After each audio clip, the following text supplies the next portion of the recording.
BetOnline remains your number one source for all your sports betting this season. Everything from pro, college basketball, UFC, MMA, and more. You always find the latest odds, team matchup info, player news, and game trends at BetOnline. With live betting options, free contests, and live scores for almost any sport or game imaginable. Bet Online is truly the fastest and easiest way to bet all your favorite leagues and events. Head to the website today or use your mobile device to join and receive a 50% off welcome bonus with your first deposit. Make sure you use the promo code BLEAV, BLEAV, to receive your awards. BetOnline.ag, where the game starts, was a proud sponsor of the Bossman Show on your radio.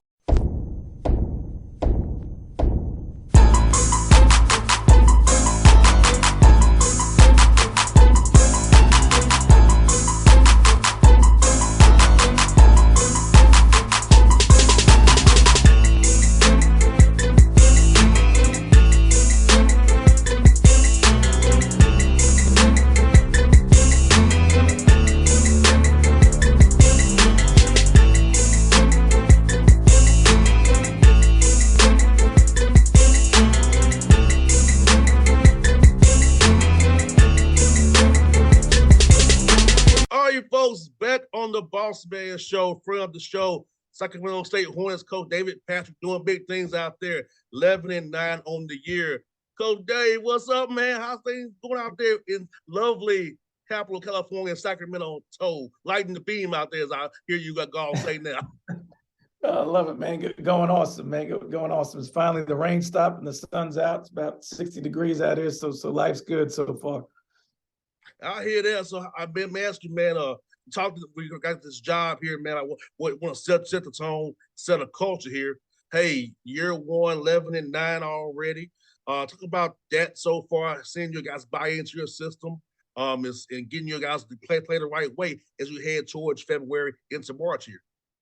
Look, it's been great. Obviously, since I spoke to you last, we've come a long way in terms of building the culture and having guys buy in. And I say this all the time. A lot of people say culture, but they don't know they don't really follow through with it. You know, and our culture is how you walk in a room, how you act, how you carry yourself, how you compete every day in the classroom and on the floor. And it's paying off. You know, I think our 11 wins so far is the most in the history of the program in terms of year one. And we got a long way to go in the season. You know, when I look at the league, you know, we're undefeated at home, which is a great sign. We've won some road games, which isn't always easy in year one. So the ball's going in the right direction, but we still got a long way to go. But in terms of culture and buy-in, the guys that stayed in the program are really, really bought into what we're doing. And what fans should realize also is this, Dave, man, you played some very close games that went against you. We don't want, and they could have made the record even better. And what I say to that is, it's good to happen now rather than come March in Boise, you know? So learn from it now. And we can't get close game practice because it's not the same intensity. So having to execute when it counts with referees and another team, home or away, is going to teach these guys when it gets tight in Boise on what needs to get done when that scenario pops up again. 1,000%. You know, we've been in some situations, man, and you see it in the NBA, obviously, and even in college. We've been down on the road 26 and 28 points in the road. So a lot of teams would fold in and say, man, let's just move on to the next game. But we were down 26 Thursday, cut it to 2. We were down 26 a week ago on the road, or 2 weeks ago, tied it up. And so the resiliency of our group is great. And we've won some of those games too, because we were in some close games early. But to your point, man, in any conference play, you know, close games are going to be what the game's decided on, even in conference tournaments. And so I'm glad we're going through it now, because like you said, there's nothing like doing it in game as opposed to practice play. No doubt. And also it goes this another layer that I think fans will sometimes realize is that, hey, these are possession games here. It's not talent. It's not X and O's. It's really a free throw block out here, loose ball here, in and out here or there, you know, setting the screen or moving pick. It's little small things that the box score doesn't capture, or the regular fan who's not in tune to the game can't see, it determines wins and losses. And even in your conference, the Big Sky, while Eastern Washington is 80-0, it's not that much different from them and the team at the bottom because of, I always mentioned, it's possessions. No, it's one possession games, and we try to tell them the first possession of the game is just as important as the last possession. I think the lay fan just sees what happens at the end, where the shot goes in or somebody misses a block out. But that block out or that gamble defensively that you may do in the first half can come back to bite you at the end of the game, and that's growth. And when you look at a lot of these games, NBA, college, that's where games are won and lost. Silly turnovers, missed blockouts, not making the extra pass, the easy play, not diving on the floor. And when they're one possession games, all those things matter. No doubt. And I think there's coaching the right way, playing the right way. That's what that really means for me. As you know, I told you, I already talked last year. My dad's a coach, so all the things are in my head. So I see the game differently than most fans do because I'm watching certain things. They're like, oh, it went in. I'm looking for how was the gaps was what part of the court was taken away. We're playing half the court. What we're doing here. So, but it's like all those things matter. Gameplay discipline matters. Scouting reports matter. And how did you guys understand they need to improve their games because the other team scouts too. Other team has you as shooters last year, can't shoot, lay off them. Same thing you do. They doing it up out. So how do you beat your own scouts? How do you go about that with your guys, get them to see that part of the game as well?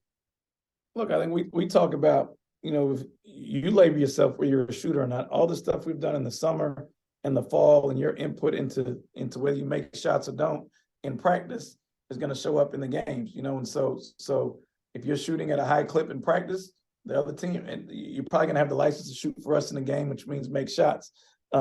Conversely, the other team will have you as a shooter. If you're not making shots in practice, I don't damn the thing about, oh man, I make shots in games. No, you don't. And so let's work on it. But we try to, we give them data daily on their shooting. I just use shooting, for example, or data on their rebounding ability daily. And they know within our team, where on the hierarchy, who the shooter is, who the athlete is, who the get back guy is. And then I think the biggest thing, the challenge for all players, is knowing who you are. If you're a shooter, shoot. If you're a rebounder, rebound. If you're a defender, defend. And we use the data we use in practice to label, what you are. And so going into a game, we're hopeful that they know their roles and they can live up to when we're playing. No doubt. What about your team? Is this DP? Is this man? You all don't really shoot as many threes as other teams do, and you win the game. It's kind of an old school way of playing the game. It's not too many threes you shoot. You only shot on the year 139 threes the whole year. That's some teams way blow players their number, double your number, but you are winning games by doing a different way. Talk about that as well. Not having to rely on the three ball just to win you games every night. Yeah, no, I mean, I wish we could, but our team's not made up, like that. We are, I think we shoot a high percentage from three, other than this last road trip. But we like to play inside out as opposed to outside in, just because the way my team's built. When you get here year one, we got 7'1". Our post player is 7'1", 270. Our other post is 6'10", 240. Our three-man 6'9". So we're big, on the interior, especially for the Big Sky. So I think our advantage is in the post, whether we put the ball in the post and if it's one-on-one coverage, I think we can win that battle every night. If it gets double teamed, I'm hopeful when we throw it out to our shooters and Patterson and Marks, they can make threes. So we try to play the quote unquote old school because we like to put the ball in the post first before we just launch threes, and some of that is what I inherited. Some of that's what I brought in the program and try to utilize our strength, which is the post. I'm really reading a lot about Zach Chappelle. Tell me about that young man and what he's been to your team. I saw him got some player of the weeks here. So tell me about him. Look, Zach's averaging 17 points a game for us. He's an holdover from the last staff, one of the guys that I inherited. But an unbelievable kid, and for I'm his fifth coach. Can you believe that? As a college player, he's been to San Jose State, had two coaches, came here, had two coaches now. I'm his fifth guy. And so for him to be around multiple coaches and have to learn different terminology, different roles, I think his role has increased for me because of his work ethic and because of his buy-in. And he's been tremendous for us. He shoots at a high clip. He's the third leading scorer in the league. He's made 3 or 4 game winners for us. He was national mid-major player of the week back in late December. So he's instrumental to us because he's a local kid. I call him Sacramento, because of his name Zach. No doubt. And yeah, but he embodies what you want in a student athlete. He's in grad school. He's a straight A student. But you want him, for me, you want your seniors to have great years, but somebody that's a holdover, that's bought in. You want him to be the guy that kind of has a good year in year one, and he's so far doing that for us. No doubt. I was kidding. Better having 5 coaches in 5 years of being a player. That just blows my mind. That's that's a resilient kid right there. I'm pretty chill, dude. I don't know if I can deal with that myself. No doubt, man. It could have been easier for me to leave again, right? When new coach, you don't know me, and an easy time to leave, but he didn't, and he's bought in, there's sometimes I want to get on him in certain situations, but I'm also like, he's still learning like what I want, and he's probably had to change that mode, 5 times in his career as a young kid. Like you said, true knowledge. It's like learning a different language. Like you come in speaking French to him, like I'm used to it in English. This is French to me. So so I get it. You think sometimes you don't want to overthink things. I know playing football for me, having a new OC my junior year was like learning a whole new language. Yeah, I knew what a post was when this. Yeah, no doubt. I can definitely get with Zach on that. For sure. Yeah, it's tough, man. It's tough, and we got a lot of them, right? I got 9 or 10 transfers, so it's different. I'm learning 10 different languages and how I want things done and how to act around me. We had lost the other night on the buzzer at Weber, and we're at the airport, and I just walked up to the guys and was like, "Boo," because they didn't know how to approach me. I'm like, "Man, dude, we lost, man," but I'm not the kind of coach to like not talk, but I guess previous coaches weren't allowed to talk to, or they were a little bit rough around them when they lost games, but that's not me, so they're still trying to learn Coach Patrick in my ways.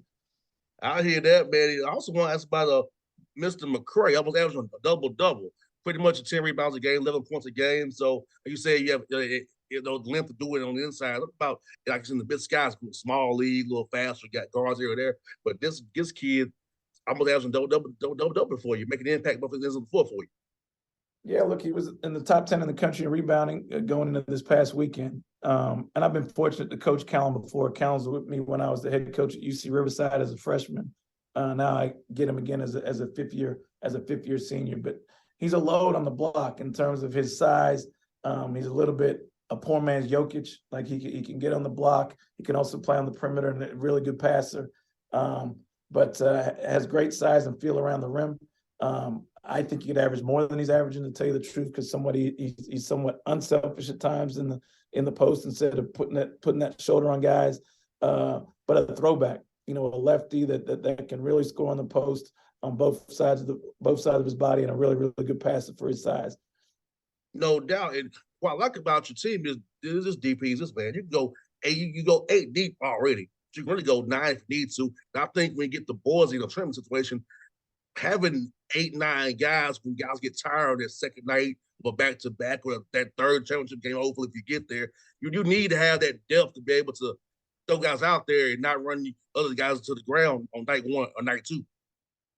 No, you're 100% right. And when we went on this road trip, I went deeper into the bench, and I learned this from Coach Porter Moser when I was with him in Oklahoma. Like, I got to look at this thing through a microscope, which is daily, and a telescope, which is the conference tournament. And the only way I can get my depth going is by throwing them in games now. And some of these freshmen and Quadri Adams and Kier Dang have played more minutes for us lately, because I think we can go 9 or 10 deep and not lose a beat. And that's my goal going into the conference tournament, because it's hard to play, 3 nights in a row, even in the NBA with the best athletes in the world. So for our guys that don't have the same, we don't have the same masseuses. We don't have any masseuses, by the way. So to have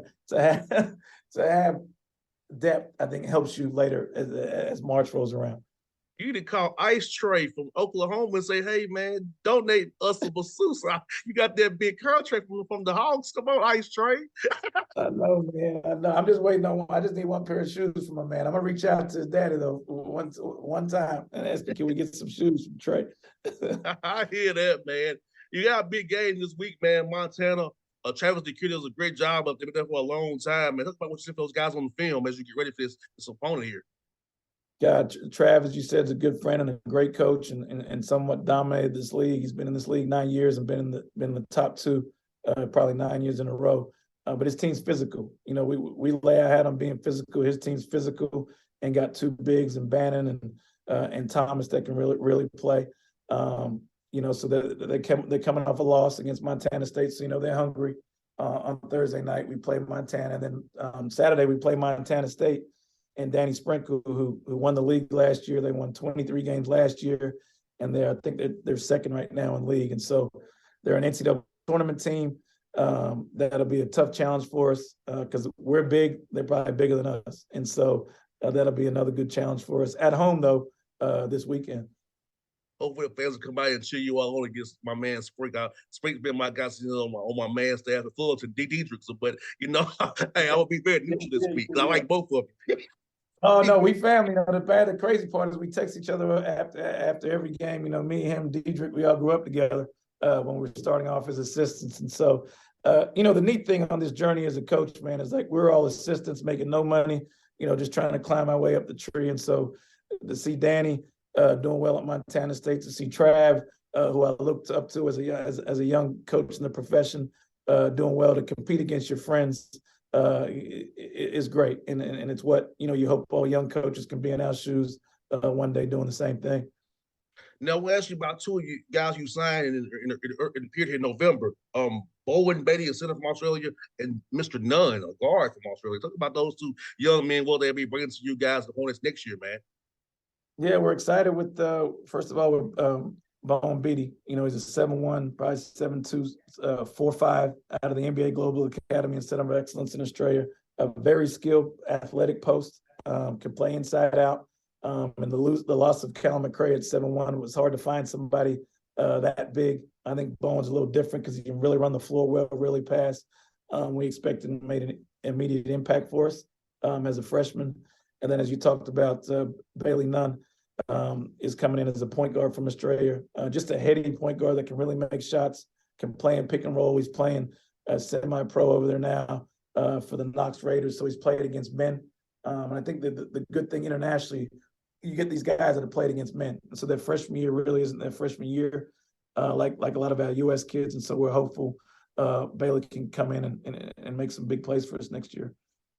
No doubt, man. Well, I think it's going to do time, DP. Man, I know it's a big week for you. Glad you made time for me, man. I was enjoying our chats, man. I love Sacramento. I was just there, like I told you off the air. I love coming. I got a few friends out there, man. So hopefully we come out there next year. I can catch you. You'll be in town. But I know we got a trip coming up, West Coast trip. I go to Denver, Utah, Portland, Phoenix, and somewhere else. Have you come to Golden State yet? You came to Golden State yet? No. Yep, the 2nd of January.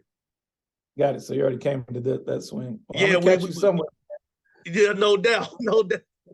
If not in if not here in the ATL, I'll come down there because I got to come see my guy. I was actually just texting with Amir at Kennesaw yesterday, so I got to come down and see y'all at some point. No doubt. Well, hey, let me know, man. We'll get up, get some lunch together, man. Chop it up, break bread, man. But you know how it is. You coaching, I'm on the road. You coaching, I'm traveling, reporting. So we all busy time of year, man. But it's the best job ever. Been around the game of basketball, being in the gym. No doubt, man. Blessed to be able to be around sport. If the sport is our job, man, we both blessed. You got there, right, folks. It's Derek Patrick with the Bossman Show. Hornets, Sacramento State, Big Sky. Chip those guys, man. Best luck to you, my brother. Thank you, man. Take care. All right.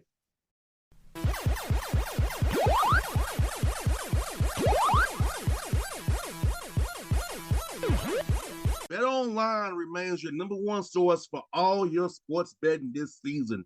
Everything from pro, college basketball, UFC, MMA, and more. You always find the latest odds, team matchup info, player news, and game trends at BetOnline. With live betting options, free contests, and live scores for almost any sport or game imaginable. Bet Online is truly the fastest and easiest way to bet all your favorite leagues and events. Head to the website today or use your mobile device to join and receive a 50% off welcome bonus with your first deposit. Make sure use the promo code BLEAV, BLEAV, to receive your awards. BetOnline.ag, where the game starts, was a proud sponsor of the Bossman Show on your radio.